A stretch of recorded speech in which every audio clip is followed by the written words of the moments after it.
राम राम दोस्तों। पिछली क्लास में कुछ टेक्निकल इशू हो गए थे, इस कारण इस क्लास में मैं आपको पिछली क्लास में पढ़ाया था वो भी बताऊंगा और इस क्लास में भी आगे का बताऊंगा। देखते जाओ दोस्तों। हमने पिछली क्लास में बताया था कि एटलस एक ग्रीक देवता थे जिसने अपने हाथों पर पृथ्वी को उठा रखा था और इनके निर्माता मार्केलिन थे, जो कि एक नक्शों से भरी हुई किताब की रचना की थी जिसे एटलस नाम से जानते हैं। और उसके फ्रंट पेज पर ग्रीक देवता की फोटो लगाई थी, इस कारण उसका नाम एटलस निकला था। और में 3 प्रकार के होते हैं, मुख्यतः 3 प्रकार के होते हैं, जैसे कि पॉलिटिकल मैप और फिजिकल मैप और थेमेटिकल मैप। और एक चौथा होता है ब्लैंक मैप, जो कि हम लास्ट में पढ़ेंगे उसको। सबसे पहले हम पॉलिटिकल मैप पढ़ेंगे एवं सेकंड नंबर पे फिजिकल मैप पढ़ेंगे तथा तीसरे नंबर पर थेमेटिकल मैप पढ़ेंगे। अब इन तीनों में मैं आपको अंतर समझाता हूँ कि कैसे इनमें अंतर पाया जाता है। जैसे कि हम जानते हैं कि पहला है पॉलिटिकल मैप, इसमें राज्य एवं देश की सीमाओं का वर्णन है। तथा दूसरा है फिजिकल मैप, इसके अंदर पहाड़ी पृथ्वी अर्थात नेचुरल चीज़ों का वर्णन है। तथा तीसरा है थेमेटिकल मैप, इसके अंदर जैसे कि मानव द्वारा निर्मित या कुछ पर्सनल वस्तु जैसे कि रेलवे लाइन, एक इसमें सिर्फ एक ही वस्तु का वर्णन किया जाता है। और तीसरा ब्लैंक मैप, यह खाली मैप होता है जिसके अंदर हमें भरना पड़ता है कोई सी भी वस्तु भरे। जैसे दोस्तों ये हमारे एटलस में एक पहली जानकारी थी, अर्थात पहला टॉपिक था जिसमें था कि एटलस की जानकारी। अब हमारा महत्वपूर्ण दूसरा टॉपिक है ग्लोब। जो ग्लोब को हम हर जगह पे तो ले जा नहीं सकते हैं, तो इस दूसरे टॉपिक में हम ग्लोब पढ़ेंगे। तो इसके अंदर जैसे कि ये ग्लोब अर्थात पृथ्वी, ग्लोब एक तरीके की पृथ्वी है। तो ये पृथ्वी धरातल के साथ तो 66.5 डिग्री का कोण बनाती है तथा पृथ्वी ऐसे लंबाई के अंदर 22.5 डिग्री का कोण बनाती है। तो इस प्रकार अर्थात 22.5 डिग्री तो झुकी हुई है और धरातल के साथ 66.5 डिग्री का कोण बनाती है। ये हमारी 0 डिग्री इक्वेटर है, जो कि धरातल को 2 बराबर भागों में विभाजित करती है। ये एक मानव द्वारा निर्मित है तथा इसे हम विषुवत रेखा कहते हैं। तथा विषुवत रेखा के उत्तरी गोलार्ध में कर्क रेखा 23.5 डिग्री से गुजरती है तथा दक्षिणी गोलार्ध में मकर रेखा 23.5 डिग्री से गुजरती है, जो कि एक ही उष्ण कटिबंधीय क्षेत्र है, जो हमें कटिबंधीय क्षेत्रों में आगे पढ़ेंगे।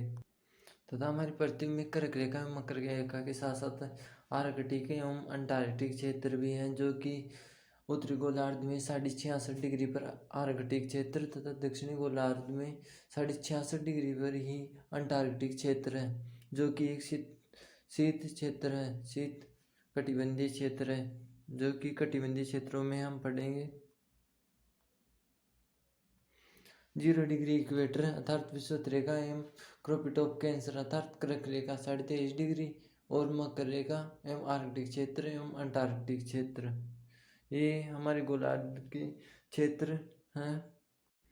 इनके अनुसार हम जैसे कि हमारा भारत की कर्क रेखा गुजरती है भारत से, उसी प्रकार जैसे कि हम इन्हें कटिबंधीय क्षेत्रों में इनके अनुसार ही पढ़ेंगे। जैसे कि हमारा एक परिचय एटलस का परिचय हो चुका है तथा दूसरा है गोलार्ध, जो कि वो भी हो चुका है, एवं तीसरा टॉपिक है हमारा कटिबंधीय क्षेत्र।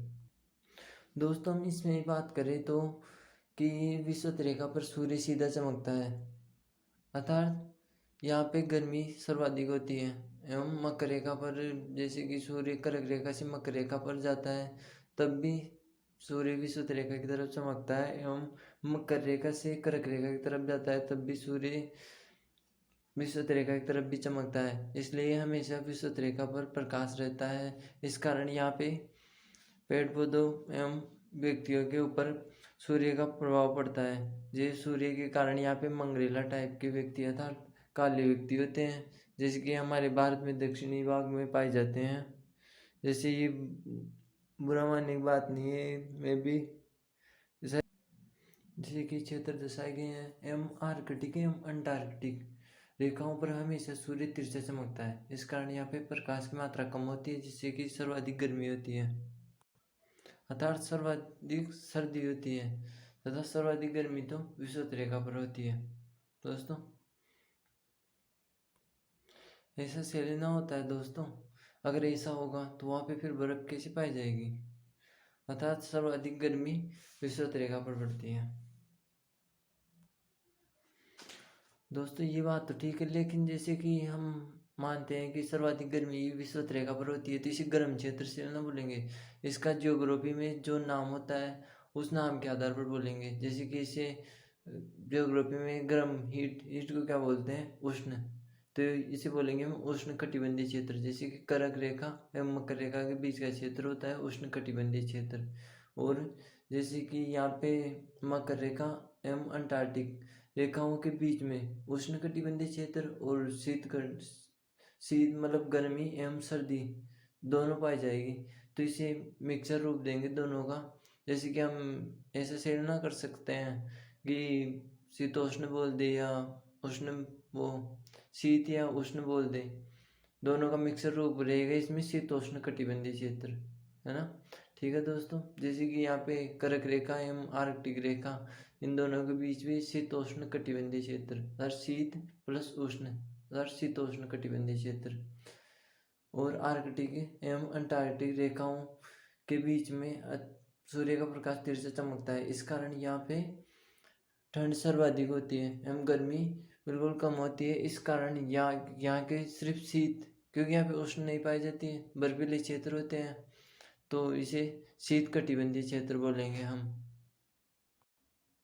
जैसे कि दोस्तों इसमें दर्शाया गया है कि कर्क रेखा एवं मकर रेखा के बीच उष्ण कटिबंधीय क्षेत्र, और फिर कर्क एवं आर्कटिक रेखा के बीच अर्थात क्रोपिट ऑफ कैंसर एवं आर्कटिक रेखा के बीच में शीतोष्ण कटिबंधीय क्षेत्र, और फिर शीत कटिबंधीय क्षेत्र।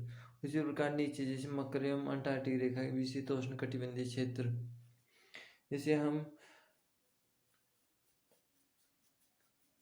शीतोष्ण कटिबंधीय क्षेत्रों को हम टेम्परेट जोन, जैसे इंग्लिश मीडियम वालों के लिए टेम्परेट जोन कहते हैं, जो कि टेम्परेट जोन कर्क एवं मकर रेखा के बीच पाया जाता है। एवं शीत कटिबंधीय क्षेत्रों को फ्रीजिड जोन कहते हैं, जो फ्रीजिड जोन, जैसे पिछली बार यूपीएससी के पेपर में पूछा गया था कि शीत कटिबंधीय क्षेत्र, जैसे सर्वाधिक ठंडा क्षेत्र शीत कटिबंधीय क्षेत्र में भी सर्वाधिक ठंडा क्षेत्र कहाँ पे है, तो इसके अंदर जैसे कि शीत कटिबंधीय क्षेत्रों को दो भागों में बांटा गया है, टुंड्रा एवं टैगा। तो इसके अंदर शीत कटिबंधीय क्षेत्रों के अंदर भी सर्वाधिक शीत वाला क्षेत्र है। तो हम दोस्तों हम जाते हैं कि जैसे कि विषुवत रेखा के जैसे जैसे हम दूर जाते हैं तो ठंड जब बढ़ती जाती है, तो इस प्रकार ही हम जैसे कि शीत रेखा, जैसे कि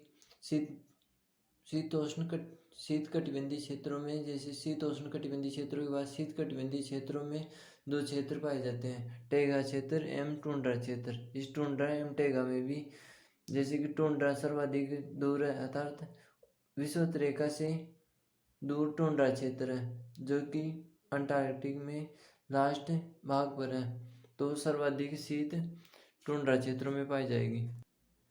दोस्तों, विषुवत रेखा पर सर्वाधिक गर्मी होने के कारण यहाँ पे पानी वाष्प बन के ऊपर उठता है, और वाष्प जैसे कि इकट्ठा होता जाता है तो वह बादल का रूप ले लेता है, और फिर बाद में वो बरसता है। तो यहाँ पे विषुवत रेखा पर फिक्स टाइम है, जैसे 2 बजे से 4 बजे के बीच में हर रोज बारिश होती है सर्वाधिक गर्मी के कारण।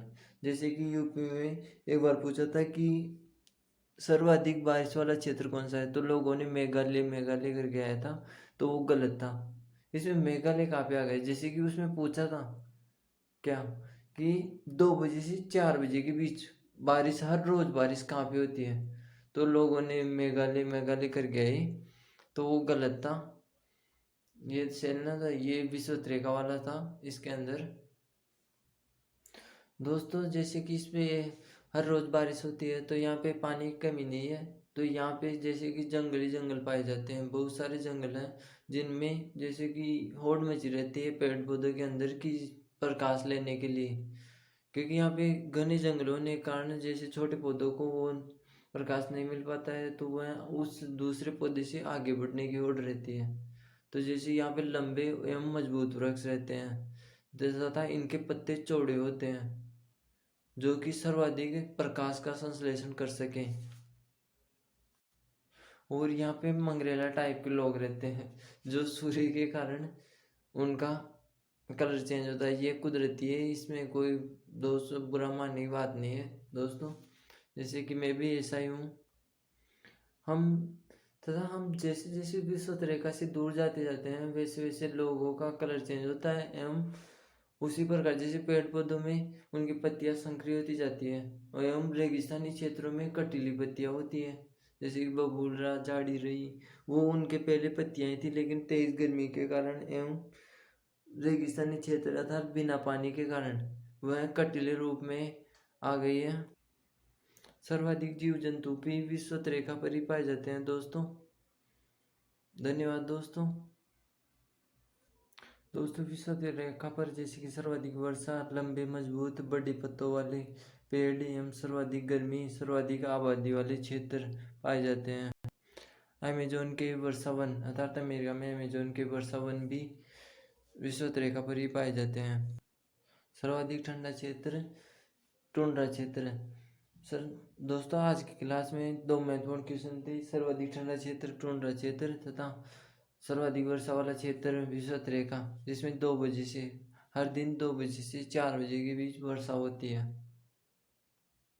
चलो दोस्तों, विदा लेते हुए, पिछली क्लास में कुछ टेक्निकल इशू के कारण डिस्टर्बेंस हुई थी क्लास में, लेकिन ये क्लास हो सकता है जहाँ तक ठीक है, लेकिन दोस्तों इसमें भी कुछ टेक्निकल इशू थे।